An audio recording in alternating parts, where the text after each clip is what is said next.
আদরের ছোট বোনকে বাঁচাতে নিজের বিক্রি করতে চান অসহায় বড় ভাই রাশেদুল।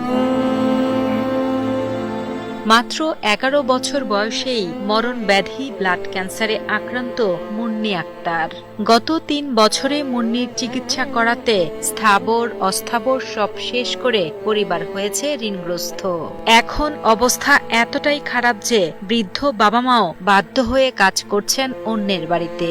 বর্তমানে অর্থাভাবে থেমে গেছে আদরের ছোট বোনের চিকিৎসাও, তাই বাধ্য হয়ে নিজের বিক্রি করে হলেও ছোট বোনকে সুস্থ করতে চান রাশেদুল। আমি বাঁচতে চাই, আমার আব্বু আম্মু কান্না করে, ভাই কান্না করে। আমার যদি কেউ কিডনি নিতে, আমি সব এই মাটির উপর আছি ভাই, আমি কিডনি বিক্রি করে হলে আর চিকিৎসা করে রাখি। যদি ডাক্তাররা কইতে বলে 5 লাখ 10 লাখ টাকা দিয়ে ভালো হইবে, আমি বাড়ি ভিটে দরকার বিক্রি করে চিকিৎসা করি। রংপুরের হাজিরহাট বালাপাড়া এলাকার বাসিন্দা হতদরিদ্র আনারুল হকের ছোট মেয়ে মুন্নি। বর্তমানে পরিবারের একমাত্র উপার্জনক্ষম ব্যক্তি মুন্নির বড় ভাই রাশেদুল ইসলাম। বেকারের ডেলিভারি ম্যান হিসেবে কাজ করে তার মাসে উপার্জন মাত্র 10 থেকে 15,000 টাকা। কিন্তু বোন মুন্নির ওষুধ বাবদি প্রতি মাসে প্রয়োজন হয় 12 থেকে 15,000 টাকা। এর সঙ্গে 8 সদস্যের পরিবারের খাবার খরচ। নিরুপায় হয়ে মুন্নি রাশেদুলের বৃদ্ধ বাবা মা কাজ করছেন অন্যের বাড়িতে। এখন অবস্থা এতটাই খারাপ যে একদিকে মুন্নির চিকিৎসা, অন্যদিকে ঋণের চাপ, সব মিলিয়ে দিশেহারা হয়ে পড়েছেন পরিবার। বর্তমানে কান নাই যেন তাদের একমাত্র সঙ্গী। যখন ওষুধটা আনে তখন মনে করেন 2-3 দিন মতো না খেয়ে থাকি। আমার ইনকামে মাসে 10-15,000 টাকা করি। আমার মা মনে করো মানুষের বাড়িতে কাজ কাম করে, আমার আব্বা মনে করো মানুষের কাজ কাম করিয়ে যা জটমট করে আমাকে দেয়, আমি যা নিয়ে আসি ওষুধ।